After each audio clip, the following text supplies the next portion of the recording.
Hey guys, Constance here. Welcome back to A Good Life Farms. I am in a very unusual location. I'm sitting down here on the floor of the corner of Mr. Smith's bedroom because this is the quietest spot in the house. It's a little out of the way. I'm in here with Mr. Nubs. If you are new here, we have two orange Manx tabby cats that are our farm cats. They are siblings, brother and sister. They are farm cats that we got a couple years ago, right about 2 years ago now. And we got them as kittens, and we trained them to go up at night. So every night we have like this big little cat condo we kind of created. We feed them in the evenings, that way they come around, and most nights they do. And we put them up. In the wintertime there's a heater in there and all that good stuff, so they're very spoiled for farm cats. But they are outside cats, and last week Mr. Nubs got into a fight with something. We don't know what. I don't think it was a cat. We have seen, well, Mr. Smith has seen a stray cat around here and there, and Nubs does not like it when stray animals come around. But I don't think it was a cat, at least not a regular cat.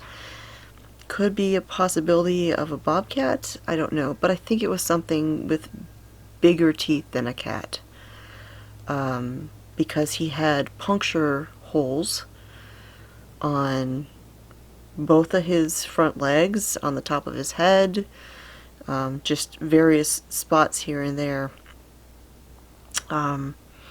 So we of course took him to the vet. They checked him out, said, he wasn't, whatever it was that got a hold of him bit him, but didn't like tear at him or anything like that, because he wasn't really bleeding anywhere. So they gave him pain medication, antibiotics, all that good stuff, and we brought him home. Well, he had been limping, and the limp was getting worse. He was getting to where he didn't even want to use his front leg at all. Like, he would not put it on the ground.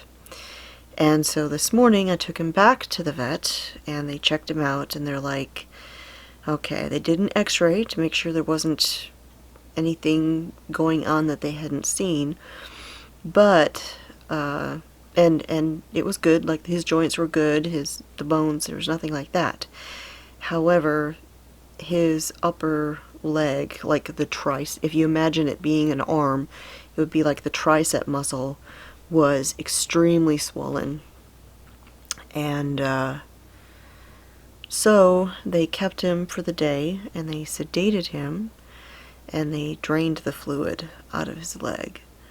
So I just went a little bit ago to pick him up, and poor Mr. Nubs, he's still got like sedation in his system, so he's not quite with it, but he's with it enough to be looking around, but it's like he's not processing where he is or what's going on, so he's like kind of freaking out a little bit.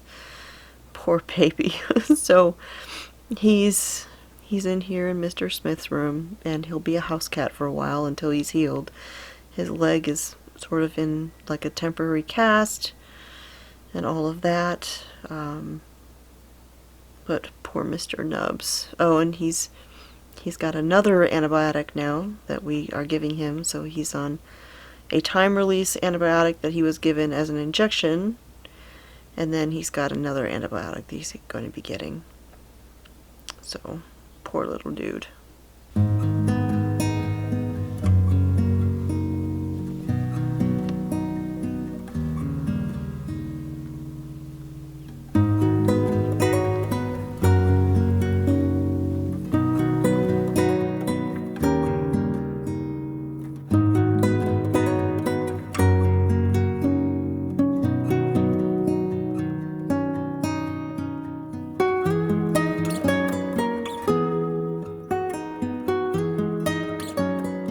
Hey guys, so I am just washing my dishes, getting ready to do a little bit of baking, and just trying to kind of tidy up my kitchen. It got a little bit of a mess,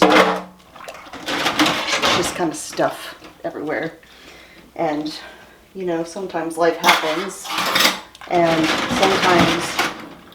sometimes the house can have a little bit of a clutter explosion, especially when you have a small house.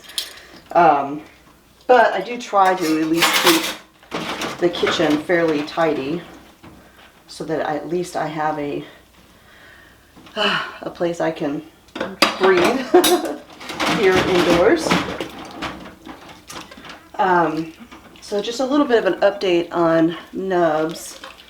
He is our male farm cat who lives outside with his sister. He is definitely an outdoor cat, and like I said in the beginning of this video, which was yesterday evening, he got into a fight with something. We don't know what, and of course it's not like he can tell us what he was fighting,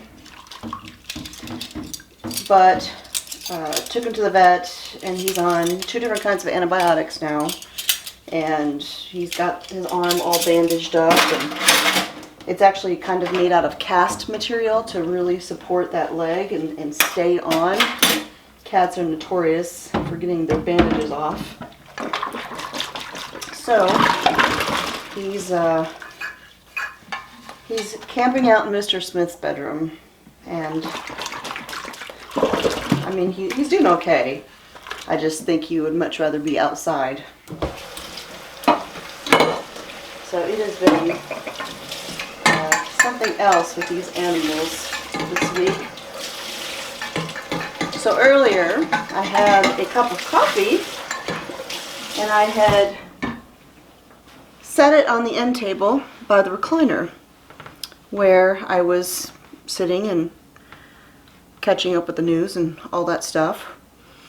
And all of a sudden, Ute and Shotzi and Duke, all 3 of our dogs, started woofing and getting all excited like there was something at the door, or someone was at the door, or someone had pulled in, or something along those lines.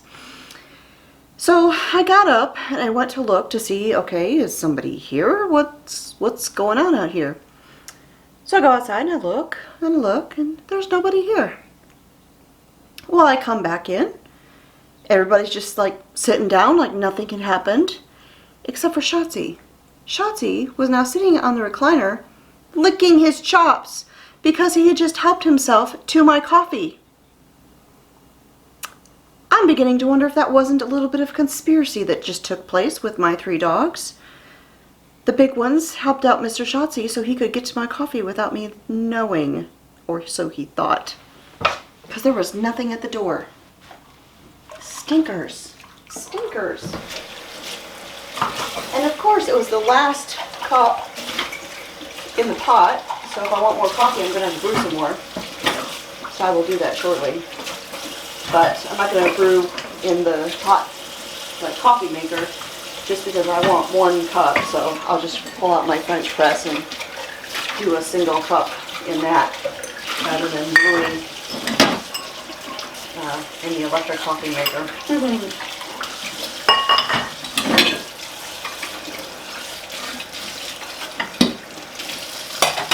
There is a fly in here. I tell ya, the warm weather has really been hanging on, but it looks like this week it's finally starting to cool down. Now, mind you, summers here in Alabama are insane, so the insane summer temperatures have backed off, but it has still been quite warm. I mean, we're looking at the end of October and we still haven't had a frost, which is a little unusual, but kind of good, especially since I do have a couple of things still out in the garden that I've been letting go until the frosts were approaching. So this week I will be going out and I will be pulling sweet potatoes, and I'm going to be pulling loofah gourds.